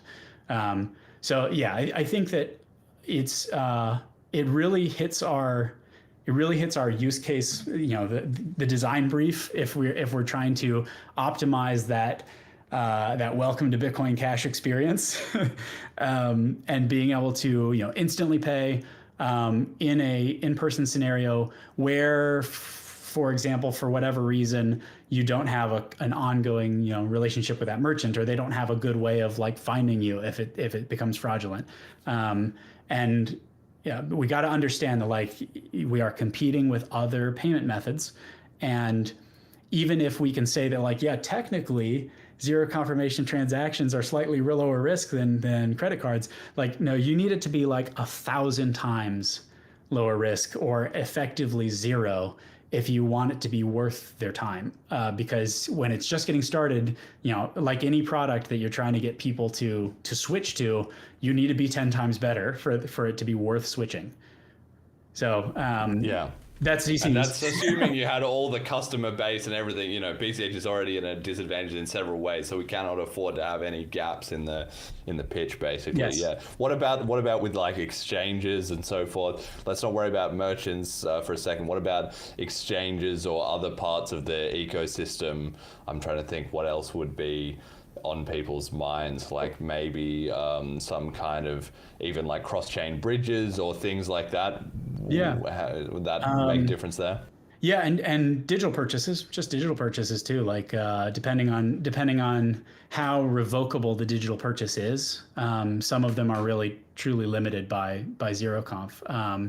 So, for many of them, if you are, for example, selling VPN services, you can give somebody a token for the service based on the payment, and if it doesn't go through, you just revoke it. However, that is not a sufficient solution for us as a network. We need to understand that what we're actually saying there is that no VPN provider will integrate Bitcoin Cash unless they really, really care about it. Because creating a special revocation path, even though they already do that with credit cards, they have these processes, but still, we are the new guy, and it is very hard to get on a development schedule for a company if you are just a little better. You need to be like way better for it to be worth it. And when they've done the implementation, when they've done the integration, it needs to work forever. It needs to never break, needs to never bother them. And that happened a lot in 2015. I mean, the thing that really set Bitcoin back was huge cost of the entire merchant base that was really truly using it for active commerce. All of a sudden, their customers were paying like $30 transaction fees. And worse, some of those customers they had a payment issue with their wallet or something like that. And now they underpaid or they overpaid or something. And now you need to send them their money back. If you want to give them a refund, you got to pay $30 to send it back to them. And so you've got not only, you need to have 1,000 great customers where the purchase works perfectly for it to outweigh that one customer that's like, hey, you stole $60 from me. That's a big deal. And so, and that from 2015 to 2017 and onward, and that's the reason BTC adoption, kind of stopped there. If you have those bad customer experiences, and then the merchants see that that's a bad customer experience, like, hey, y'all, this is not even worth us working on as a company. Like this is not worth our time. This one payment method takes up half of all of our support, and it accounts for less than 1% of our payments. And for that kind of, you got to recognize that we are always, if you want to be taken up as an alternative, you need to be just that much better. And it has to be reliably better. You have to always and reliably be better. And merchants, like it or not, most merchants are not going to do super special stuff unless they can be completely sure it's better than anything they're done, better than any other alternative. So I think even ZCEs, even though we can promise, within 10 seconds, I can send you some money and you can pay for your beer, and the merchant can be completely sure that they're going to get that money. Even that, it's still a technical hurdle to get to there, but it's certainly better than what our current offerings if you're dealing with low trust payment situations. And so that's the idea. It's a low trust over the internet, especially, but also in person, depending on rule of law in the area or whatever.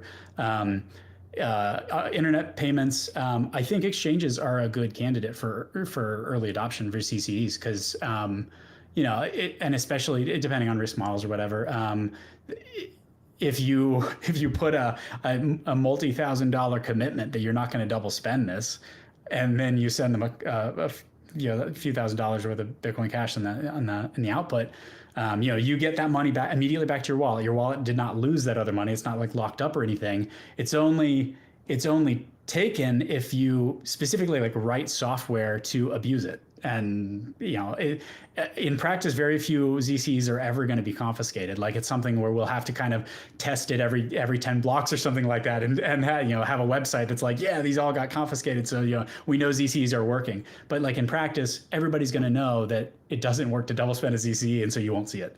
And that's actually what matters. It's just to create to set the incentives and the game theory right to ensure that there is a strategy for instant finality. And the cost is the time value of waiting for that second output to confirm before you get to make another ZC payment. And then, of course, note, there's no getting around that you can only send half of all of your money at any one time with instant finality.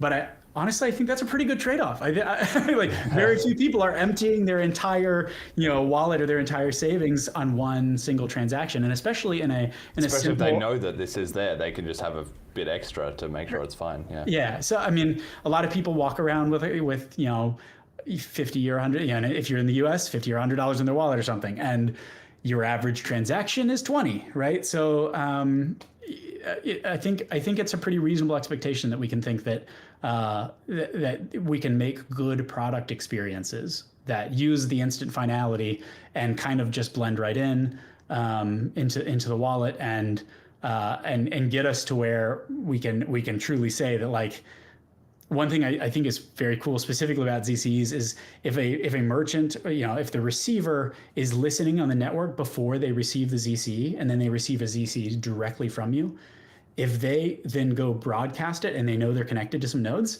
they can actually accept it immediately. It's actually technically faster than the credit card systems, because for the merchant, they have to ask the credit card company and get the answer back.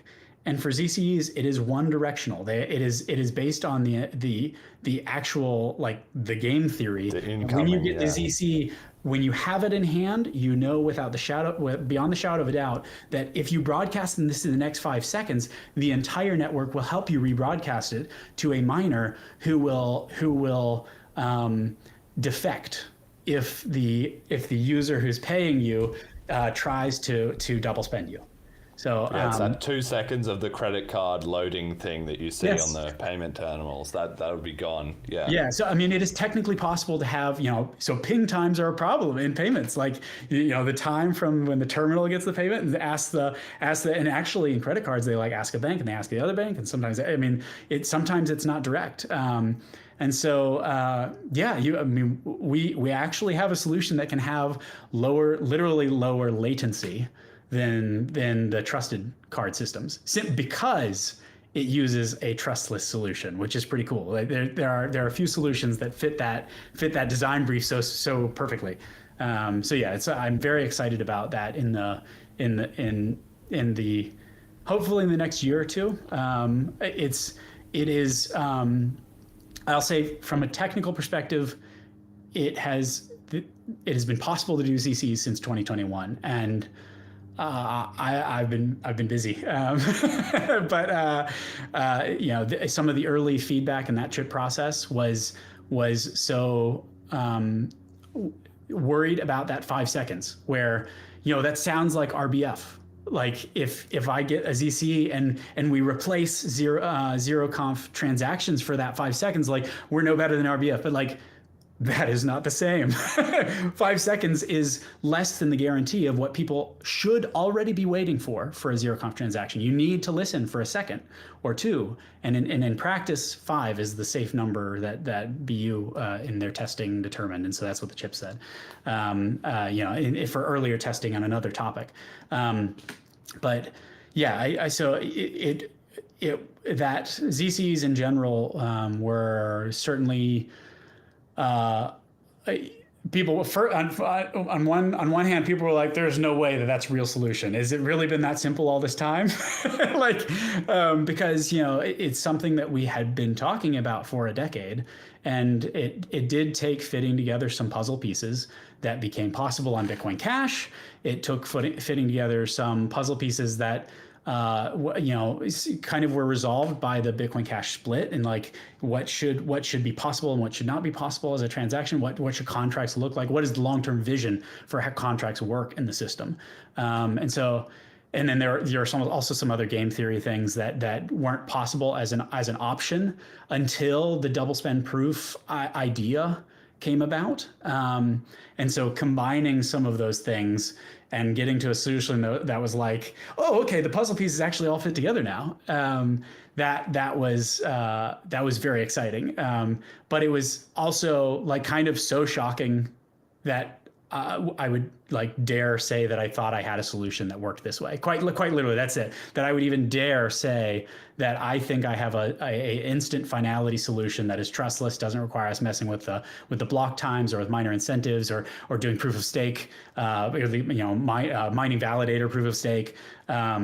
there are just so many other solutions that every other cryptocurrency has tried, and there was this one that required some special sauce that Bitcoin Cash had, and required just like looking at this this problem that people have rammed their head on for many times, and just like keep focusing on it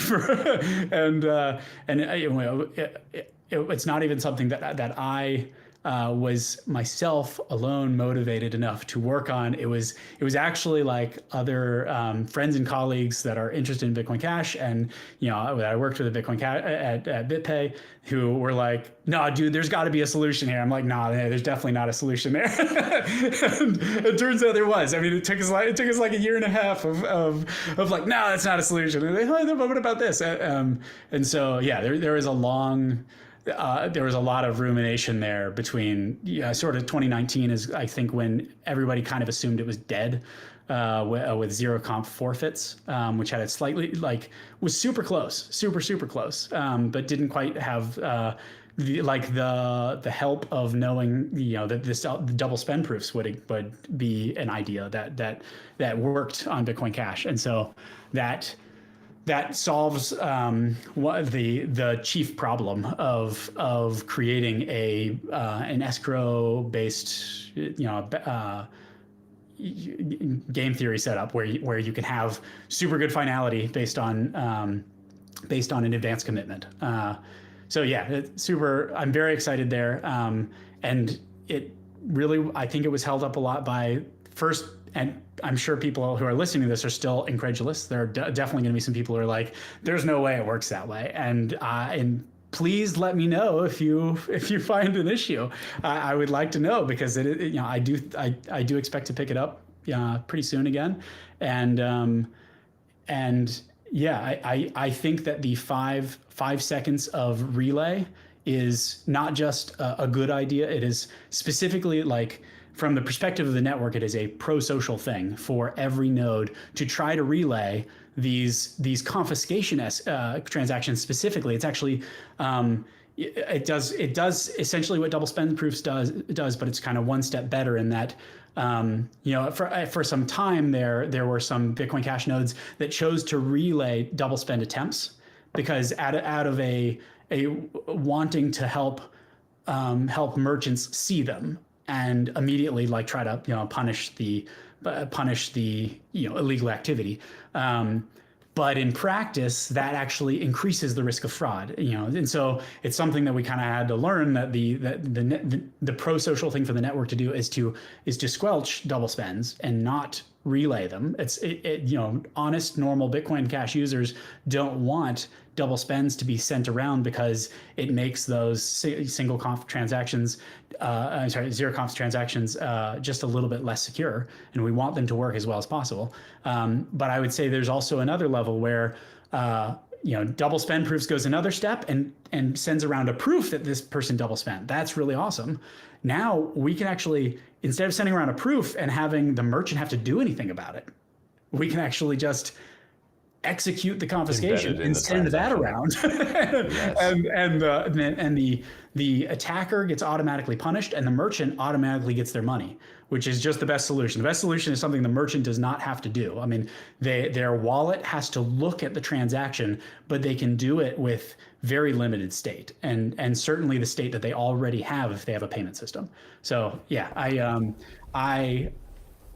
the proposal has been out there for 3 years. I challenge anyone to show me how it doesn't produce good finality immediately and can be respent again with another ZCE providing great finality as well.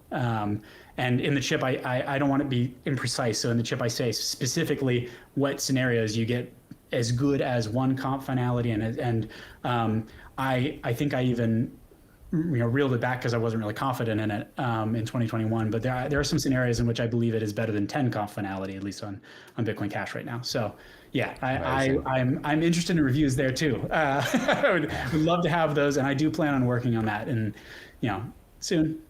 Certainly after November, we'll see. Yes, looking forward to that. Okay, well, we're going to have to get you out of here on time in a minute, but firstly, we always have our final message to the community slide. I don't know, take as quick or as long as you want on that. Message to the community. What does the BCH community need to hear? Wow. I had a lot of stuff that I talked about there. Sorry. For the community, we are looking now for sort of final reviews on these chips. The process now is, as we move into October, they will be truly finalized. So now is the time if you want to help us get the spec to somewhere where you feel it needs to be. By October, it is truly finalized. The implementations are done, and the final step of the process begins. And then we are already we are looking for final statements, also final stakeholder statements. So if you're excited about where these proposals are, please help us demonstrate widespread community consensus. I am also in October, a big step of the CHIP process is not only to have inbound and broadcast publication sort of approvals, but to specifically ask for approval. And I'll be in your inbox. Whether you contact me or not, I'm sorry, but this month will be important, and I hope to hear your response, whether it is approve, disapprove, or abstain. And we are going to get it in the public record. I hope that we can. I believe both of these proposals are technically complete and very solidly implemented. I'm very excited about what they do for Bitcoin Cash, and I hope that they activate in 2025. Perfect. All right, bit of homework for all the listeners there. Get involved in putting in a statement. Okay, our supporter appreciation. Thank you very much to our donators. As always, thank you to our patrons, Ricky and HP. Thank you to our sponsors, General Protocols. Check out bchbull.com. And our FundMe contributors. Of course, you can go to fundme.cash and get yourself on this list with at least half a BCH contributed. Majumali Marcelo, 2024.bcharg.com. We'll be talking to him in 2 days on Saturday about the conference and everything that's going to be coming up there, so you can all look forward to that. We got Molecular, Erdogan Talk, Peter Woolley. I think the goal should be, and can realistically be, everyone simultaneously having on-chain funds. Emergent Reasons, Stay Grounded, Stay Awesome, P2P, Electronic Cash for the World, Cash Stamps, biggest soundboard for BCH we have yet. Keep up with the great job, guys. Yeah, beer. Try to get Vlad Kostia on one of these next episodes. We've talked about that in the past. That will do it for the show pretty much. We also have the website at bitcoincashpodcast.com. If you're new, listen to episode 85 and try Selene Wallet at selene.cash. Jason, where can people find more of you? On Twitter, Telegram, right? Bitcoin Cash Research. Yeah, Twitter, bitjason, bitjson, and bitjason.com, bitjson.com. And if you go there, you'll find links to other places and Bitcoin Cash Research forums and Reddit and etc. Anything you want to shout out specifically? Well, a big thank you to Callan and the other contributors at BCHN who have been carrying the implementations for a long time now. Yeah. Absolutely would not have happened this year if it hadn't been committed to hard in February. And even just getting me back on it it got me back on it when they committed. So yeah, thank you all. Jet, any shout outs this week? Nope. And my shout out goes to everyone who's in the chat. We've had some good chat there. Bitcoin Jason, the other Bitcoin Jason, saying, I love this interview. We had Kevin McCormack talking about he had to wait 6 hours and pay $52 on BTC for one transaction while at consensus. So people still getting plagued with problems there. And we had a bunch of other people chatting away. And I always really like seeing some live interaction with the show. It's amazing. And the community is definitely growing because I keep seeing fresh names and more chat week after week after week. So yeah, things are going in the right direction there for sure. Thank you all for listening. Till next time.